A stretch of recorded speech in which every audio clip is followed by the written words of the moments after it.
What is up, Ali G Show fam? I'm your host, Ali G, and welcome back for another track of the pod. As you all know, this podcast lives at the intersection of movement, mindset, and music, the highs, the lows, the long runs, the race days, and all the things that carry us forward when it gets tough. So whether you are listening mid-run, mid-walk, post-run, in the car, anywhere else, I strongly believe that you are exactly where you're supposed to be, and I am so glad that you're here. Today's episode is all about Dan Foley of Team Skinny Pig, returning pod guest Dan Foley, and we are diving deep into his New York Marathon experience, what made the race different, and the meaning behind every mile he ran carrying his brother Keith along with him.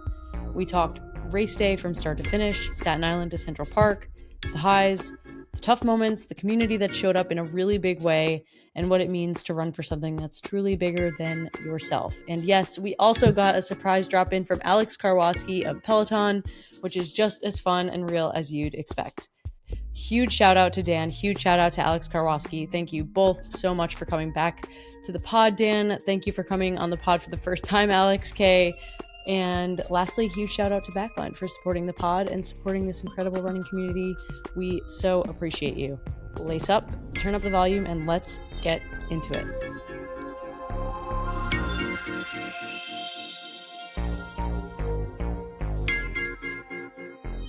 Dan, I am so happy that you're back here. Before we get into everything we have planned to talk about today, and before we get to maybe our surprise guest, maybe not, I want to let everybody know that I'm sitting down again with my friend Dan Foley of Team Skinny Pig. Dan, what's up? Welcome back to the pod. Hey, Ali, thank you for having me again. Anytime. Yeah, so for those that don't know, I was on your podcast back in October.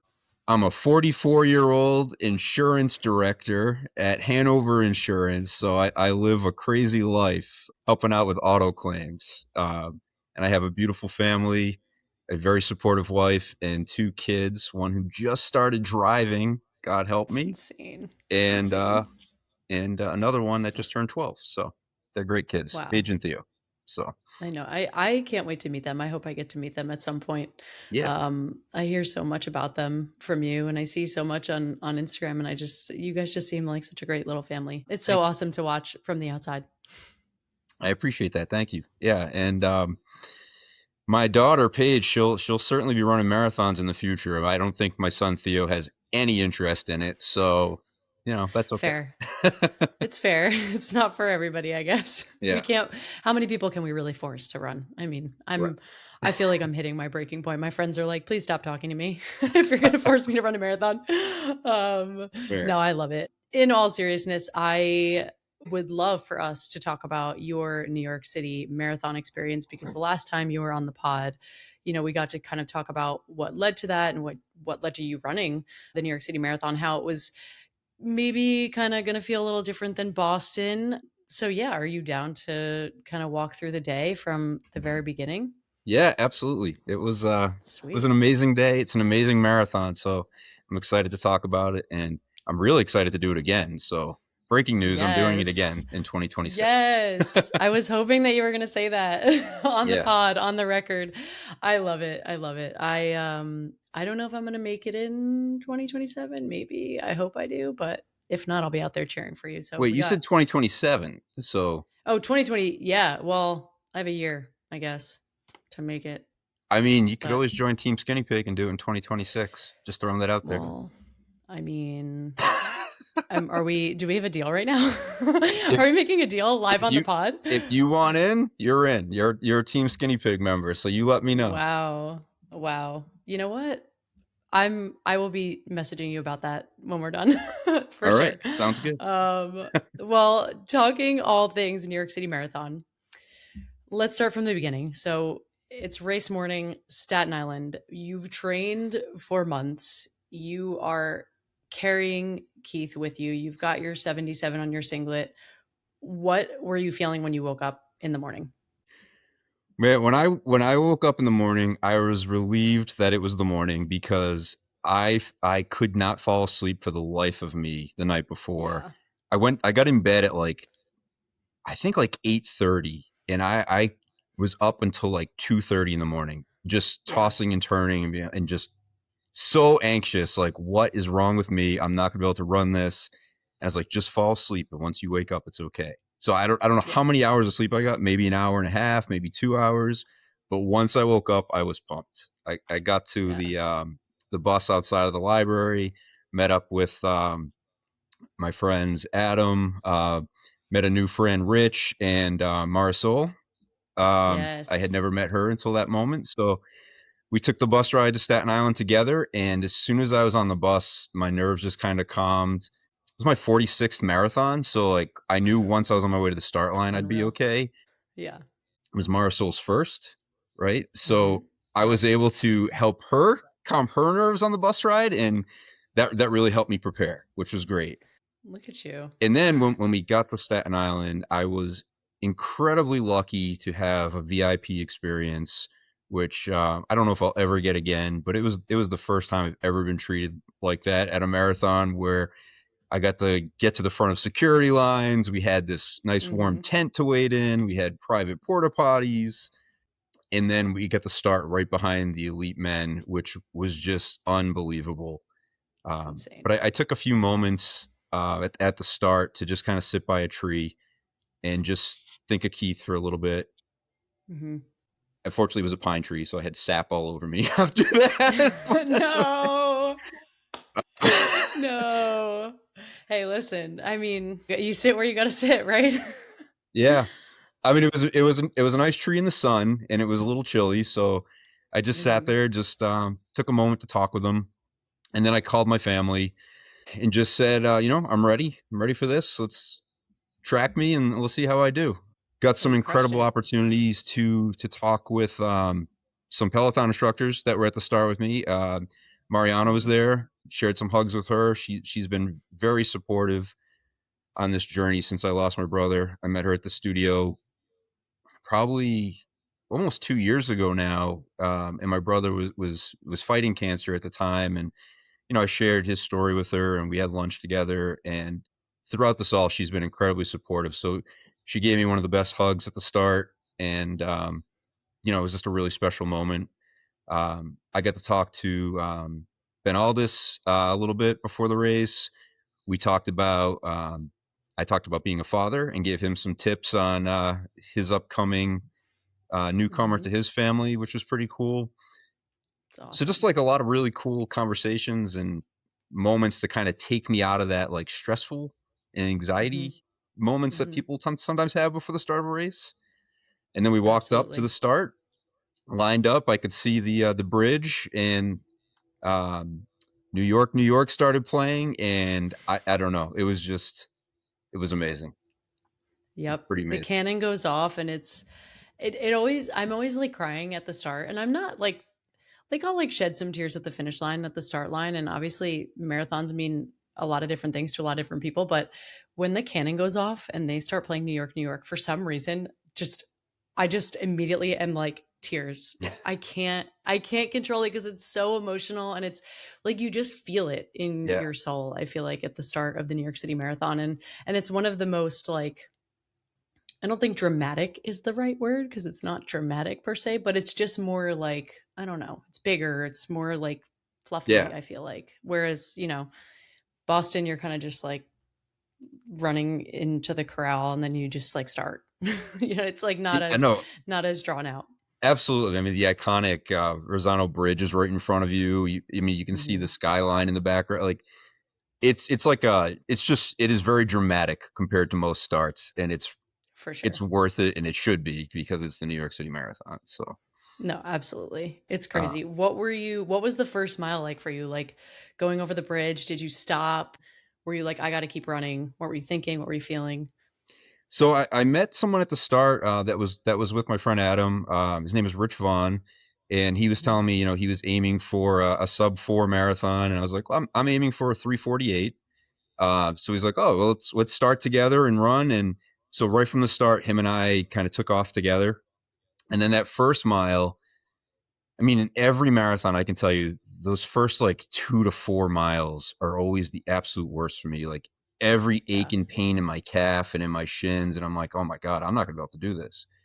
Yeah. But the fact that you get to start running like sort of up this incline onto the bridge, and Mm-hmm. then down the bridge, it just kind of warmed me up. It was like the perfect like 2 miles to really get a warm up in. Mm-hmm. And I didn't have to worry about like weaving or anything because I had started with the New York City Fire Department, New York City Police Yep. Department, and then the elites were in front of us. So that first wave, the runners are way faster than me, so they just had to weave by me, and I could just stay my course, which was kind of nice. Yeah. But going over that bridge, like seeing the helicopters to your left, like It's videoing you, crazy. you're just so out of the moment of like I'm in pain or I'm about to run 26.2 miles and just so in Mm-hmm. awe of the visuals that it's the best start to a race I have ever experienced. Yeah. I would take that start line over any other a million times over. It was beautiful. Wow.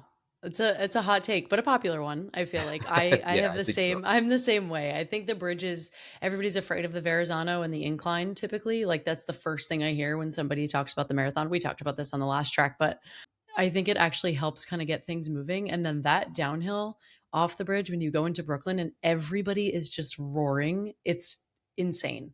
It's Yeah. insane. What Right? was really Like cool for me there was coming down the bridge, like you could see where all because you have people that start on top of the bridge, people that start below the bridge. You could see like all these waves of runners kind of starting to merge together, and I was like, where are all these people coming from? But yep, yep. it was really cool, really cool. I love it. Was there a point where you were like scanning the crowds for people that you knew in Brooklyn, or were you looking for where was your family at? Where was everybody placed? Yeah, so unfortunately, my family couldn't make it because my wife had back surgery the week before. Um, That's right. That's so right. I sound like an awful husband for being like, "Oh, I'm glad you had back surgery. I'm heading to New York for a few Yeah, days." But sorry. I'm leaving. she was well taken care of by family, so I knew she was in good hands.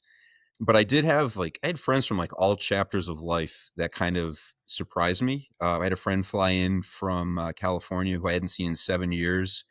The weekend with me in New York, which was awesome. And then I had friends from prior charities I've run with, and just friends I've known from college that got together and drove down the night before, took me out to dinner, Wow. and then you'll have to forgive me. I don't know all the boroughs and where they are on the race course, but the first time I knew they were going to be there was around mile 8. And luckily, my friend from California, he's a tall guy, so he was standing on top of things, and he spotted me, and so then they all spotted me, and I could hear them screaming and calling out my name, and really Oh, cool. that's It's always amazing. kind of like reinvigorating when you see people out there, and especially when Oh, for sure. they're coming from Massachusetts or California or wherever they're coming from. So that was I mean, pretty it's just awesome. a testament to this community that you created and the family and friends that you have. I feel like that's so special. Yeah, it was really special. I love it. Did you see any signs you really liked anywhere? Brooklyn's one of my favorite parts because it's crazy. It Like people are just lining the streets. Yeah, I mean, Crazy, crazy. I think like there was only like one like mile where there was like nobody. I don't know if Nobody, yeah. like nobody. I think I kind of zoned out, to be honest. Rich and I were checking in with each other. We'd have conversations back and forth and just kind of watching our paces. Kind of hard to judge where my pace was because my watch stopped working a few times with Oh here and no. there, so we were just kind of going by feel. And I was so dialed in on just making sure I didn't burn myself out that I wasn't really looking at signs. A lot of excited Hmm. kids, which was cool. I'll always hit Yeah. like one of those power up signs, like the Mario mushroom or something like that. But yeah, nothing really sticks out to me, unfortunately. I think there were some funny political ones, Of course. Always. probably more sad now than anything, but Yeah. Yeah. yeah, I can't really think of anything other than the fact that like I was just impressed with the crowds in the course the entire time. Yeah. I feel like you have support everywhere in New York. Regardless, it might not feel like it. Like I know some patches have like one person, two people, but it's always like a little stand with some water or something that's like actually helpful. Yeah. And the kids in Brooklyn get me every time because I'm high fiving them and like I'll go down the line, I'll high five all the kids. And then in my head for the next like 10 miles, I'm like, oh, cool. I'm definitely getting the flu. And then I'm going to get the stomach virus. And then I'm going to get strep throat because all I'm doing is high fiving these children and like shoving food in my mouth during the race without like washing my hands. So that always keeps me going for a good amount of miles. So what were your thoughts about the Queensboro? We talked a lot about this and how it was It's one of my favorite parts of the course. Yeah. It's a tough part, but no You crowds. actually got me very excited about the Queensboro. Like in my Yay! head, I like love I can't that. wait to get on that bridge and just experience what Allie's been talking about. And it was probably the toughest part, right? For sure. No doubt. Because there's kind of a slight incline on that too, right? It goes, or Yeah, I slight. maybe I'm making that up. No, it's big. It's like a 4%er, I think. Okay. Yeah, so I think like halfway through the bridge I could tell like my pace was getting down. I'm like, okay, that's okay. Like this is the hard part of the Hmm. race. Like you knew this was coming. Stick with it. Right. Your friends are literally standing on the other side of the bridge. So that was the second time that they were going to be there for me. It was right at the bottom when you run off the bridge. It's the And best. I just kept saying to myself, everyone tells me, wait till you hear the roar of that crowd. So like just get to the end of the bridge. And Yeah. it did not disappoint. Like you, Yeah. the narrowness of the off ramp is a little insane, like the Oh, for sure. little windy For the amount moment of there. people. Yeah. Um, but it was really cool, and I was looking for my friends on. They had said they were going to be on the right side, so I was way over to the right, and then they ended up being on the left side of the other street, or vice versa. Oh no. But I still saw them, and it was just the crowds there was so incredible that any pace I lost on the bridge, I immediately gained back Oh yeah. running through that area. Yeah. Um, Always. and pretty cool is that my family was watching on I guess YouTube or whatever it was being broadcast on. So they had me coming off the bridge and they saw No like different moments of the way. race. Yeah, so that was really cool Oh, too. that's so cool. Uh, That's so special. It's so awesome that they were watching too. and that's But that honestly like turn. one of my favorite time, like one of my favorite mile markers in a marathon too. Like I want to say it was like right around mile 16, right? Yeah, It. yeah, I think you come out at 16. I'm So really I testing you, should have like done my course research, but it's fine. but I always think in my head like once I get past 14 and 15, it's really just you're just ticking down, and like Yep. you got this. And yeah, there's going to be some Mm-hmm. tough miles, but the furthest distance is behind you. And Yeah. so just having that excitement of the crowd and knowing what mile I was on, it just got me amped up. I love that. And where were you at like mentally at that point in with your pace, with your like what were you thinking about your goals? Were you like kind of feeling a little down? Were you like way up here in terms of all of that? Like what were you thinking for like the second half of the race or the second like third Yeah. part of the Yeah. race?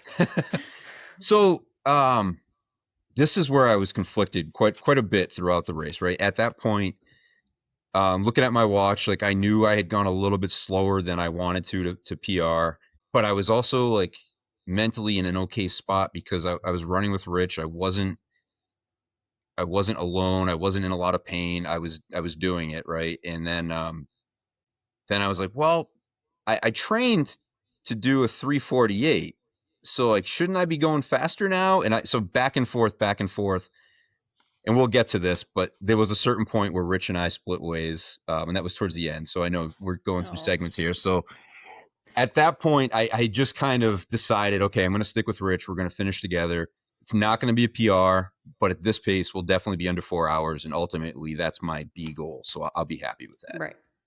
But really, like as far as thinking about, like Team Skinny Pig and my brother and all that, I was able to actually kind of compartmentalize it and not have that in the moment. It was really just focused Hmm. on get to the finish, be in the mile you're in, and get this race done.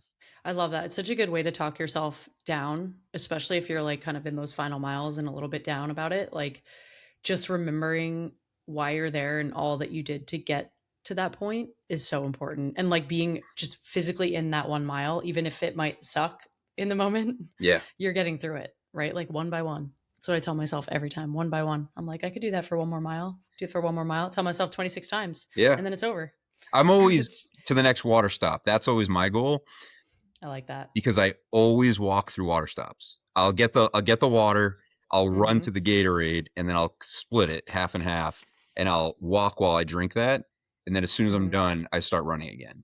Oh, that's a good strategy. So I taught Rich that, and he loved it. Which I'm telling you, like it just gives me that like couple seconds of reprieve to just calm myself down and Yeah. be like, okay, I can run again, and then I can stop again Yeah. at the next water stop, or not stop, but slow down. So Yeah. That's always been my plan since probably marathon number 2. So Wow. I like that. I yeah, like that. And you're like a professional at this point. So I don't know about that, you're almost but good. You're almost going to be at 50. a So we're professional going to have novice. to. How about that? Yeah, I like that. I like that. That's what I'm going to call you from now on. New nickname unlocked. um, so now you kind of got over that little hump, and then now you're in my mind, it is the home stretch because you have Fifth Ave Mile, you go into the park, you come out of the park, you go back in the park. What were you thinking about at those miles? Because Fifth Ave, like I know that Queensboro is like physically very hard. Fifth Ave is the most mentally challenging part of the course for me because you literally see Central Park and you're like, that's where I have to be in 5 more miles. And you just have so much time left, but you're not really thinking about it. So, how did you approach that section of the race? So a couple things happened on Fifth Ave for me. First, we were probably like halfway down Fifth Ave, and I turned to Rich and I was like, when is Fifth Ave? Like everyone keeps telling me it's like the steady incline and I'm gonna hate it. And he's like, dude, we've been on it for a while. And I'm like, oh, Forever. I'm like, this isn't so bad. Once he told me that, like I kind of like picked my pep up and started picking up my pace, and him and I started separating just a little bit. And Mhm. he was telling me his calves were starting to cramp up and hurt a little bit. And so I kept him like within talking range. And then all of a sudden, out of nowhere, I want to say it was probably like mile 22 ish, Mariana comes dancing by me and didn't even see me. And I yelled to her, and she turns and sees me and so happy and starts doing her little dance again. And then her parents were right off to my left, and she ran over to give them hugs. And then I didn't see her again, but seeing her, I was like, my God, she is in like the happiest mood at this point. Yeah. And I took that energy and I Always. just Always. started picking up the pace again. And then about like a half a mile later, I look back and I realized Rich isn't really that close to me anymore. So I Hmm. slowed down for him to catch up. As I slowed down, I turned again and I see Rich on the ground. So I Oh ran back to no. check on him, and he's like, my calves are freezing up. I'll be okay. He rubbed his calves. He got up, and I looked at him, and this is where I get conflicted, right? Yeah. You train for a long time to run your race, Hmm. and at that moment, I made the decision. I'm like, Rich, I'm gonna keep going. I know you're Hmm. okay, and I know you'll finish. You might be a little bit slower, but I know you're gonna cross that finish line. I have to do this for me. Yeah. And in the moment, I felt so guilty. Looking back, I'm okay with it, because I Yeah. think you just have to have that mindset if you're trying to accomplish a goal, right? Agreed. Different if he's on the ground bleeding and like, Well, yeah, and like if his heart stops, yeah, God I wouldn't forbid, have is left him something then. like But that, obviously. yeah, that's a Yeah. different story. No, I get it. I get it. And Um, I agree. You do. You have a good point, yeah, right? You like you so trained for something and you got to go for it yeah, as long and as he's okay. how often are you going to have those conditions, that race, like feeling that moment? Hmm. And so it was probably mile 23 and a half. And I was in Central Park, and I think it's a pretty big downhill coming around the corner there. Hmm. And I just started flying. I like Yeah. just let it go, and I was having just this moment where nothing hurt, everything felt right. And then there were my friends again at the mile 24 marker, screaming for me, and then that caused me to pick up even faster, Yep. all the way out till I get out of Central Park, and I turn and I can see, I believe it's Columbus Circle. Hmm. Columbus Circle. I can see Columbus Circle. I'm like, oh, that's really far away. Like, Yeah. I'm not as close to the finish as I thought. I have to dial it back a little bit. So, Yeah. Yeah. so I did. I dialed it back, got to Columbus Circle, got back in the park, and then once I was in the park, I saw a couple feet ahead of me, a friend that I had met that day, another Rich Hildebrandt, I believe. Uh, Yes, Rich, the yeah, best. I saw him in the distance. And so I was like, I have to try to catch him. And I just started sprinting towards the finish. And I think we finished 3 seconds apart, which was pretty incredible because Wow. I Oh my started God, with I just him, got chills. I just got chills. He's the started with best. him, You're the best. didn't see him until the finish Unreal. line. But he did beat me Unreal. by a couple seconds. So Well, now you're gonna have to beat him this year or next time you run it. vice I versa, will whenever certainly he runs try. it. I love that. I truly like it gives me chills every time when I think about it because that last turn when you see Columbus Circle and you're getting closer and closer and closer and you see that turn into the park for the last time because obviously you turn into the park once before Yeah. and you see the flags and you kind of just know it's over. Like, do you ever get like sad when your race is coming to an end? I feel like that's such an unpopular opinion for me, but I there's always a point where I'm like, oh man, it's mile 24 and like everybody's screaming and I'm having so much fun and now it's over. Like what were you feeling? Because you had said to me the only thing you wanted to feel when you crossed the finish line was joy, not just grief. So what were you feeling? What was going through your head? Yeah. So to answer your first question, I am never sad that I'm approaching the finish line. You're like, I know. You're like, shut up, Allie. You're psychotic.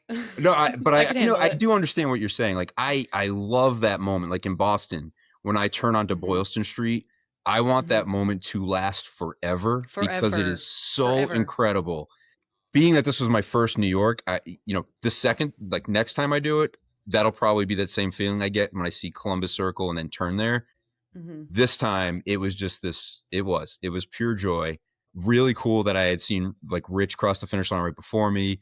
Got a quick picture with him, like was just pumped, like, oh my God, like this guy just helped me have the most amazing experience of my life, and I get to cross the Hmm. finish line practically with him. And It's then amazing. I quickly call my wife to celebrate. I hang up the phone, and there's Ben, who just finished like a minute before me, and so I'm talking with him, and we're getting pictures together. And it was just an incredible moment. And I can honestly say, like, I didn't have any grief hit me at that moment. It was just pure excitement of what I had just accomplished again. I did not get my PR. I will say, I know in the last podcast we talked about how people kept telling me that New York is not a PR course. That's bullshit. New Hmm. York is a PR I course, and I will agreed. PR on it next year or this year. Yes, you will. Yes, you will. I'm pretty sure I said that it was a PR course. You I, did. I You think agreed that with was me my on that. take Yeah. because it is absolutely a PR course. The hills might be tough, but I feel like they genuinely make you faster. And Yeah. I am confident you'll get a PR. Now that you know the lay of the land, you're ready to rock. Yeah, You're ready definitely. I to go. mean, Boston's my PR, right? And that's I mean, a lot of people say that's Boston's a hard one. hard. So, Yeah, I but know. yeah, Well, New York was absolutely amazing. And that feeling of sadness that it's over does come once I have the medal and I'm walking once it's out the done. finishing chute. But it's more like I can't wait to do it again versus, oh, I wish I was still at mile 23. Yeah. I love that. I love that so much. Truly. It does give me chills. If if Keith could have been standing there at the finish line and could see everything that you've done for Team Skinny Pig and everything you've built around Team Skinny Pig and around him, what do you think that he would have said? So I think seeing me at the finish line, he would have been pumped for me. The fact like he had been there for like a lot of my 40 something marathons, always the big Hmm. ones. He was always at most of the Boston ones. He was at my 40th when I crossed the finish line, and he was always just so proud and excited for me. Seeing that I'm getting faster now, as I get older, he'd probably be really excited for that. As far as Team Skinny Pig goes, he'd probably tell me that I don't know. I think he would think I was being ridiculous doing something for him and doing so much for just him because that's just the way he is. But I think he'd be incredibly proud to know what we're doing for cancer and cancer research and how we're supporting Hmm. his oncologists. Like, there's no doubt in my mind that he would love to be part of it with me. Um, Yeah. and I wish he was. I mean, he is part of it with me, but I wish he was here raising money with me and cheering me on as I was doing these races. But Absolutely. No, of course. I mean, it's so special that you know, given the circumstances, got to carry him with you in multiple ways during the race. yeah, I think that's really sweet and really special. And honestly, one of the things I really wanted to talk about today was, what made this marathon different. And one of the things I feel like I could say was the community that showed up around you because, while you were running for Keith and there were people amplifying Team Skinny Pig behind the scenes in ways that went far beyond just like the New York City Marathon race day. And now we're in Boston. We're doing a bunch of things. I'm talking to a bunch of people that are running for Team Skinny Pig, Yeah. and one of those people was Alex Karwoski. And I know you've done a lot of work with Alex, and he's dedicated a lot of classes, to Team Skinny Pig, and you guys have worked together. So what does that level of support mean to you? If you're willing to share, of course. Yeah, man. Just the attention that he's helping me bring to it is pretty incredible, right? Through some of the Peloton classes where he's talked about it, I've met so Doug and Selena are my Boston teammates, or team Yes. members. I'm not actually running this year, but they are for me.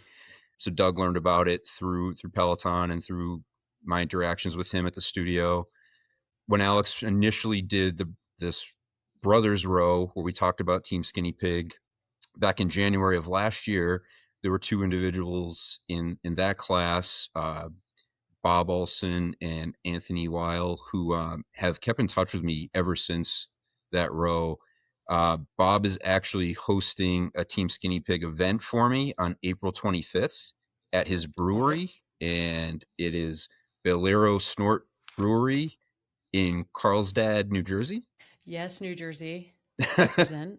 Not far. So I will be there on the 25th to raise some money. He's doing a special IPA brew, and the proceeds are going to go towards helping us out with fundraising. So that's pretty amazing. Love it. Anthony's looking to do some kind of rowing challenge fundraiser for me. So just the fact that Alex has brought attention to it and connected me to these individuals is pretty incredible. Mm-hmm. And then on the personal level, not to get too into it, but he's been someone I've turned to for for like brotherly advice at times. I don't have that anymore, and it's weird to me, right? And Mm-hmm. it's just someone I can rely on when I just need an ear. Yeah. And just an incredible guy. That's what I'll say about that. I love that. And what can people expect to see from Team Skinny Pig over the next few months? Is there anything you have planned? Are you doing any other events? What's going on in the world of Team Skinny Pig? Yeah, so right now, I have a Team Skinny Pig raffle going on. I'm raffling off a Peloton tread, which is That's pretty right. cool. So It's really cool. only selling 150 tickets, $50 a pop, which I know sounds a little pricey, right? But the money goes to a great cause, and you have a 1 in 150 shot at winning a tread that's worth way more than $50. So um, That's right. That sounds like a win to me, regardless. yeah, so I have that going on. Then obviously the event that's going to be at the brewery on the 25th. We'll have some door prizes and things to raffle off there as well. Endurance races, right? I've got two people, Selena and Doug, running the Boston Marathon this year for me, Mm-hmm. for Team Skinny Pig. They have each raised over $20,000, which is pretty incredible. It's amazing. I'll be doing the Berlin Marathon in September, the New York City Marathon in November, and Mm-hmm. Tokyo next February for Team Skinny Pig. And Wow. if anyone is interested in running either Berlin or New York, um, they can certainly reach out to me because there is an opportunity to get bibs for those and to help raise money for the cause. So they can reach out to me at the Team Skinny Pig Instagram page. On top of that, my daughter is still planning a 5K for us. Teenagers are a little slow on their commitment to things, so we're not quite sure yet when that's going to be. But once I I mean, and know, she can drive now, so just their learner's permit. So yeah. fair, fair. It's so fair. So we were aiming for June for that, but it might be a little. I don't know. That's a we'll see. We'll see how well a 16-year-old can follow up on commitments, and I'll forgive her if it's a little bit later Yeah. because she has a lot of things going on. So That's also so fair. No, all great things. And for anybody listening, if there's any way that you feel like you can support Team Skinny Pig, I highly recommend reaching out to Dan because he's awesome. And there are a lot of different ways to support. And you don't have to run a marathon if you don't want to. You could just support. Correct. Right. I like to put that key fact in there because everybody says I like to convince them to run. There's plenty of half marathons too. I mean, that's only 13.1, right? Like I would love to run the Flying Pig half marathon. It's the beginning of May. I probably won't do it this year, but I'll probably eye it for 2027. So it'd be pretty cool to have some people do that with me. And then, any ideas that folks out here listening might have, and they want to reach out to me, please feel free. I'm always happy to listen. And if anyone has any items that they'd like to donate to raffle off, I'm not above accepting handouts. So feel free to reach out. Well, that's how you've raised so much money, Yeah. People support. Oh, I think we have. Oh, there he is. Hey, Alex. I'm sorry. Oh my God, do not apologize. Right on time. I love it. Well, Alex Karwoski, welcome to the LIG show. Thanks for hopping in. Happy to have you here with me and Dan. We just talked all things New York City Marathon and Team Skinny Pig, and he walked through his race day.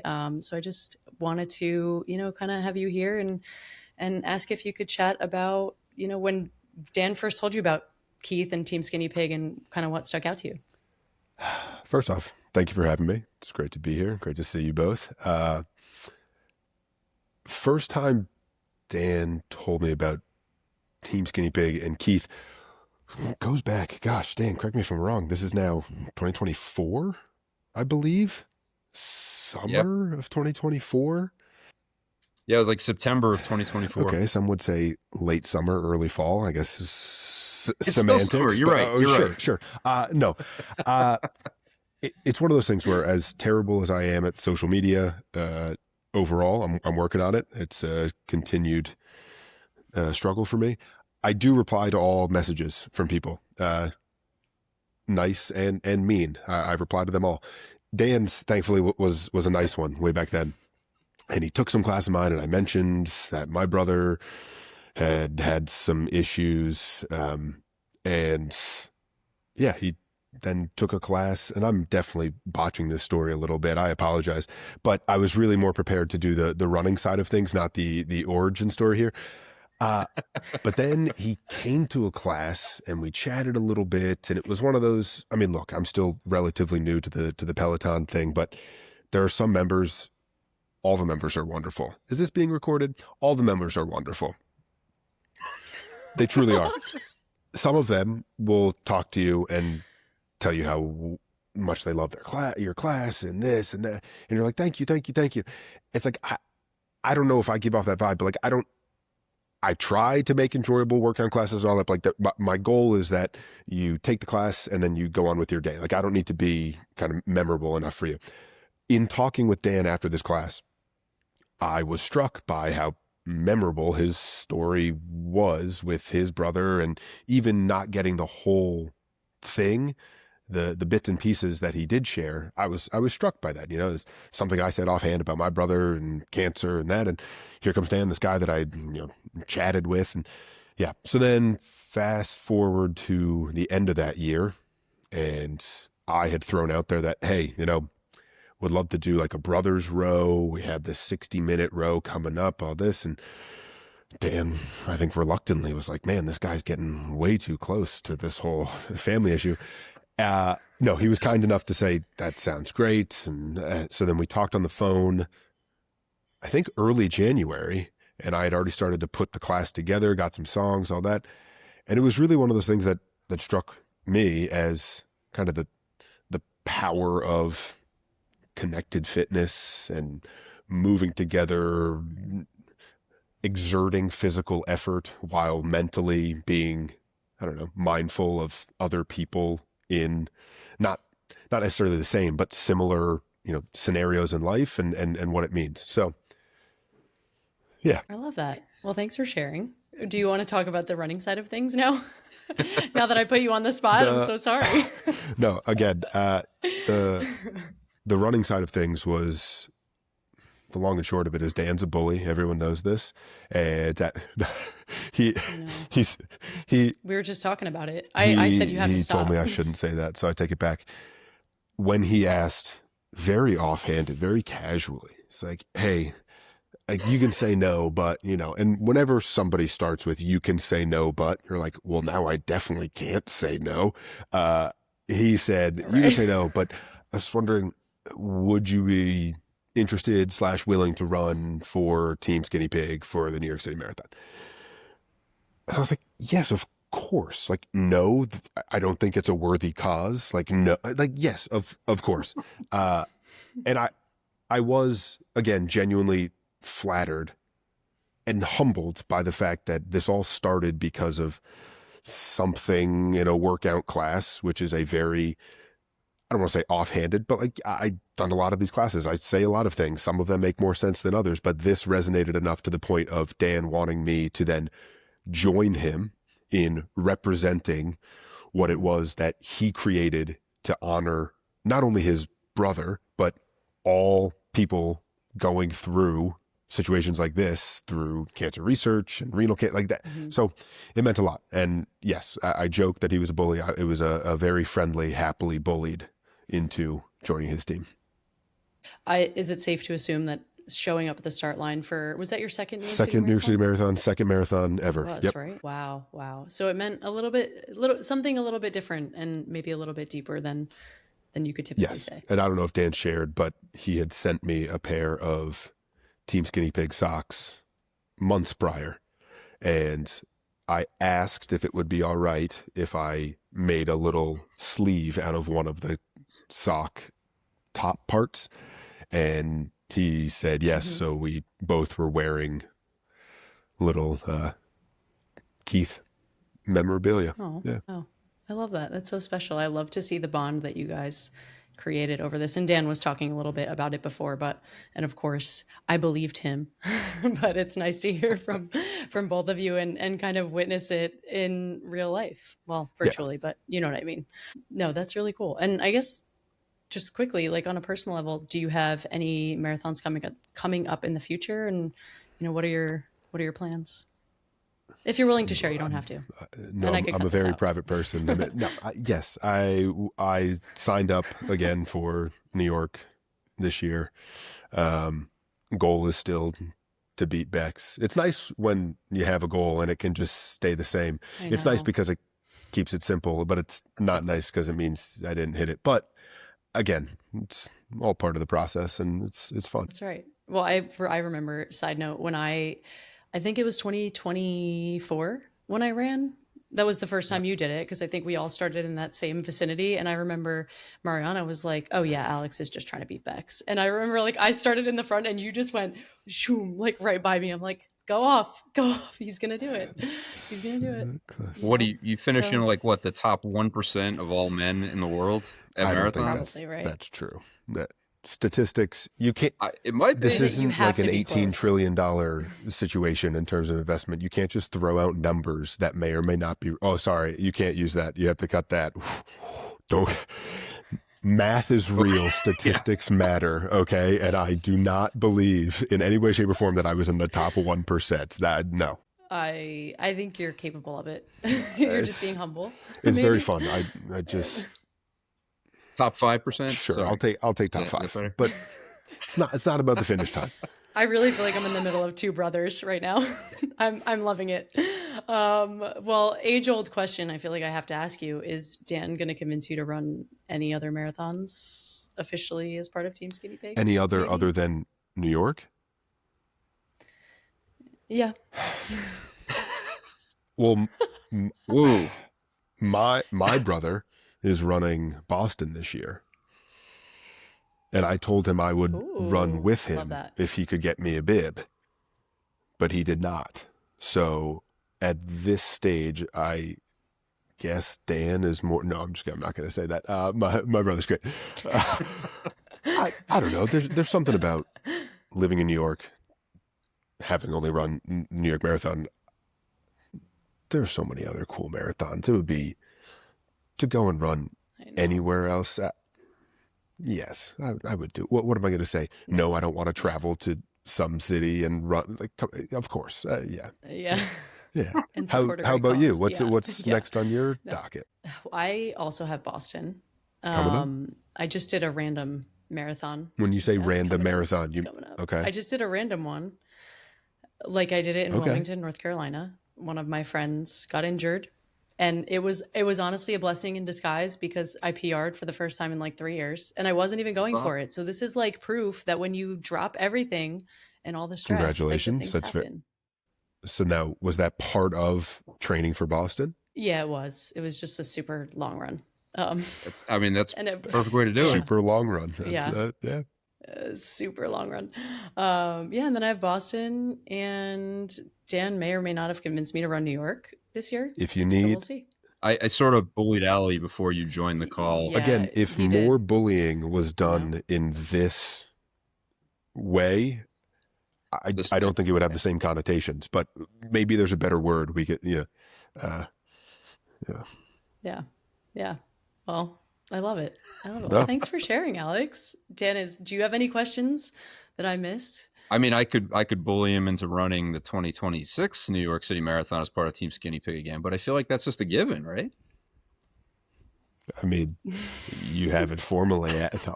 Yeah, I mean, I haven't thrown away the. I mean, you can beat Bex. I think. You say you haven't thrown away the sleeves. Yeah, Is isn't that that what you said? team kit? Isn't that? Plus, Yeah. you know, I wore it for the last race I did too. so it's not just our New York special thing. It's our special thing, but yeah, it's just not our New York special thing. How's that? All right, that's fair. Yeah, I'll take that. It's nothing like wearing someone's sock on your wrist for They every were race you clean. run.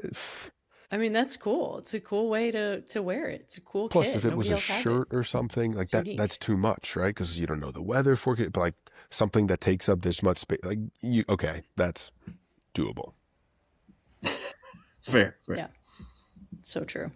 Well, Alex, thanks for sharing. I don't want to grill you too much, but if you're willing to stay for Of one course. more question, I always end my episodes with a running hot take. Do you have any running hot takes that you want to share?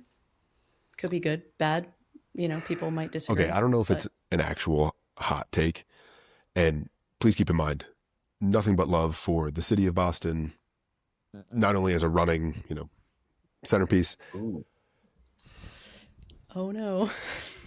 Make Just the kidding. standards for your race hard enough, set the qualifying times, whatever, so that if someone runs them, they have a 95% chance of getting in. 98. I don't know how you want to say it. Yeah. Instead of setting the time where then people are 2, 3, 5, 6 minutes under and they don't get it. I understand there's a lot that goes into that and the process is, but something about, and I've known 2 people personally and probably too close to home where one was 5 minutes and 47 seconds under the qualifying time and the other one was 4 minutes and 52 or something. And they're like, yeah, it's going to be close. It's going to be close. And then they didn't make it. I was like, so what? Could you have gone fat? Could you have gone 20 seconds faster? Like, again, I understand that wasn't in the back of your mind, but not a hot take. It's like, should I probably calm down about this, given everything I else think it that's going is. on? Definitely. But I just feel like, given the sanctity of the Boston Marathon, I don't think people would be upset if the qualifying times were set to a point where, if you hit it, it was perhaps not a guarantee, but it was like, you got it. Yeah. Yeah. I completely agree. And I've truly this isn't a humble brag, but every time I've run, I've qualified. But every single year it's like, I have a 6-minute buffer. I have a 7-minute buffer. Like, is that enough? And I don't mean to sound like super cocky in that way, but it's like, it makes me worry every time. Every time I'm worried.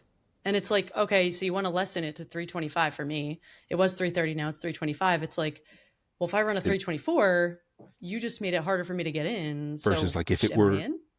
again, without knowing more of the, if it were 3:19, and then you run 3:18:57 and you're like that is huge, as opposed to be like, oh, it's 3:25. If I run a 3:22:30, like, is that good? It's like, just that. Right. Yeah. So, not to throw shade at your city now, but didn't New York have the same problem this year? I'm from New Hampshire, which has no cities. And don't quote me on this, but I don't know that New Hampshire has any marathons. They definitely do, but I don't know. They do. The Clarence DeMar Marathon is one of my favorite marathons. Okay, you don't have to rub your New Hampshire state knowledge in my face that I didn't know that.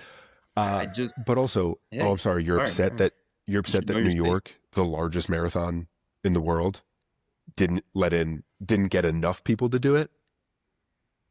No. I'm not upset. I'm just saying that New York had the same issue this year with qualifying times and not letting individuals in.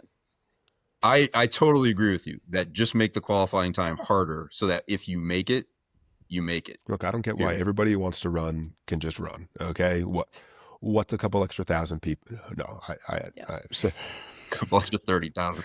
Imagine. Yeah. Who needs New York skyrockets to like 100,000 runners. I mean, would it? That'd be crazy. Yeah, I'd want to be there for that. I'd want to be getting there. Yeah. I love it. I love it.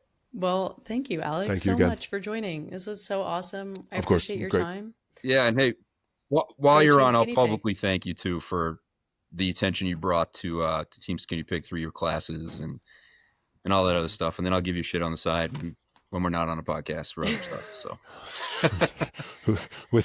appreciate you joining. Like buddy. These, who need us? I will say I don't remember what run it was, but I was in a run and you, Alex, you had said like, oh, thank you to Paige and Dan. And I was like, it must be the same Paige and Dan that I know that recommended this song. I think it was a country pop, maybe some sort of run. It's his favorite genre. Dan, they're recording this, please. Oh, I'm sorry. I heard you say that on a row that I took that you recorded back in 2022. So are you saying you lied on a row? Alex, when you have more time, I would love to talk music with you because I will publicly say that I hate country music. So sorry if that offends anyone. Okay, the entire genre? No, like new-ish country. I want like old school, but when it gets too twangy. Yeah, but now you got country pop and you got music. You just open up a whole new. Well, going down a rabbit hole. This podcast is about music, so anytime you want to come back and talk music, someone was very upset free. That I didn't share my marathon playlist with them. But I don't have a marathon playlist. I've run 2 marathons. No headphones. Run with music, right? There is But if I did, there wouldn't be country on it. Anyways, gotta go. No, yeah. Let me tell you, if you take as long as I do to finish a marathon, you'd want some music in your ears. It's the journey, not the destination. Come on. Yep, that's right. So what would it be, Alex? Primarily, I'm gonna guess here. Either pop punk or classic rock. Those would be in there, but truthfully, it'd probably be some podcasts I've been saving up at 1.5x speed. And then, probably a few songs intermixed. But all right, man. Well, thank you for joining us. I really appreciate it, as always. Thank you. You're the best, Alex. Good to see you. Talk to you soon. Thank you again. Well, that was awesome. Yeah. Thanks for setting that up. Yeah. Sorry I kept him longer. I couldn't stop asking questions. He's so funny and so charismatic and easy to talk to. I know. So. He's making the rest of this podcast look bad when you have me stumbling through my answers and shit. That was really great. Do you want to share a hot take of your own outside of that? And do you want to share a song for the playlist? I'll give you my hot take being from Massachusetts. Give me your hot take being from Massachusetts. The New York City Marathon is far superior in my experience than the Boston Marathon ever was for me. Whoa. Okay. I will say Boston holds a very special place in my heart. It was the first marathon I ever did. Family and friends are always lining the course for it. So that's something really special. The finish line is epic. You know, things that have happened with the bombing and how it brought the city together and how it just changed just the way I look at things. Like that can't take that away. But from mile 0 to mile 26.2, New York City delivers every step. You don't Yeah, feel that way running through some of the smaller towns in Boston and running by some train agreed. tracks and things of that nature. But in New York, like it's on the entire time. And so New Yeah. York City is my favorite marathon. Thank you for sharing that hot take. Some people might come for you, some I'm sure. Bostonians. But it's whatever. That's the point of the hot takes. I will agree the Boston is very boring in the first half. And once you get to the college towns, it gets a little better. And then they slap you in the face with the Newton Hills. So I can't really can't really say it really is uphill in the like physically it's uphill, but mentally it's pretty downhill with the Yeah. last half of Boston, in my opinion. But I love that hot take. Thank you for sharing. Yeah. And lastly, before we wrap up here, did you want to share a song for the Ali G Show playlist? Yeah. If you don't mind, I'd actually like to share two. I would share 10. That's what it's about. So one song that kind of always has me thinking of my brother is I hope I don't screw this up. I think the artist is Bastille and the song is Pompeii. Mm-hmm. All right. Love it. So I know the song it's basically about like a volcano destroying a town, right? And people getting buried and everything. But the beat of the song and some of the lyrics just hit me differently than like what the actual meaning of the song is. And Mhm. it gets me to pick up, and it just gets me thinking of like just happy times running for my brother. So I love that Mhm. song. I And love then that. the other song I'd like to share. So this is Kryptonite by Three Doors Down. And my reason for Song. that is the lead singer, Brad Arnold, recently passed away from renal cell cancer. Brad and I were actually friends in real life. Met Oh him wow. numerous times, hung out with him backstage numerous times, went out before he did his AA journey. I went out. We used to go out to bars before the show and have a drink together, and so there was a Wow. friendship there. He supported all my fundraising with prior charities that I've done, and he was diagnosed with renal cell cancer last year. I believe he announced it in May of last year, and he passed away last month. Oh, And I'd kind of I didn't lost even know touch with that. him It's horrible. over the last couple years. We thought about things very differently on the political side, and so it's just kind of a reminder to me um, that despite our politics, like sometimes you just have to see the good in everybody and realize that everyone has their own decisions for or reasons for the decisions that they make, right? And I just remember like how supportive and how amazing he was. And I really wish I hadn't let that difference kind of get between our friendship. And so Hmm. that song is on my playlist now to remind me of um, him, remind me of the journey that he fought this last year, and remind me that Team Skinny Pig still has a lot of freaking work to do, so that we don't keep losing people to this awful disease. So, Yeah. uh, No, absolutely.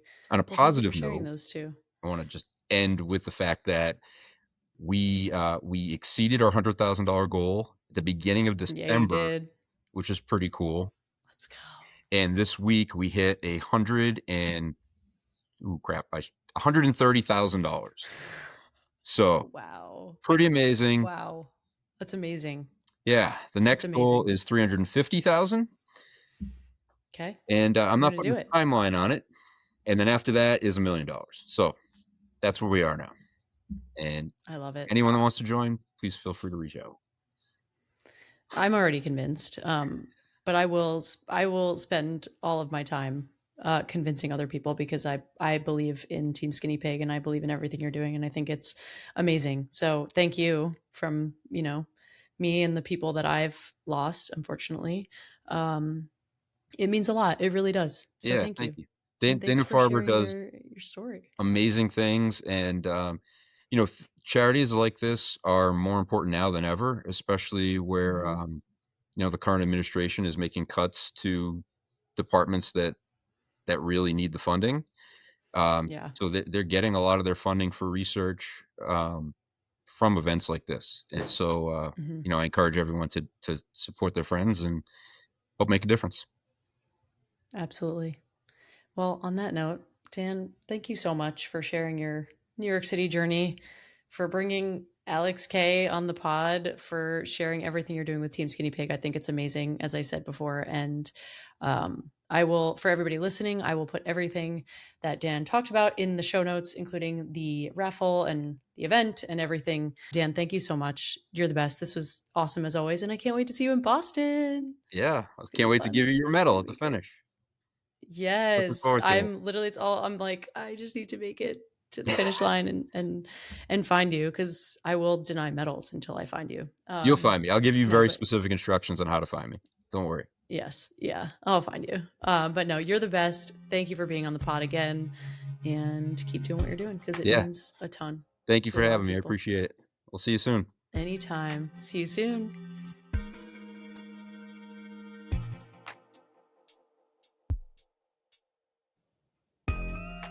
All right, Ali G Show fam, that's a wrap on today's track. Huge shout out again to Dan Foley and Alex Karwoski for coming on the pod, sharing their stories, and giving us, such an honest, powerful look into what it means to run with purpose.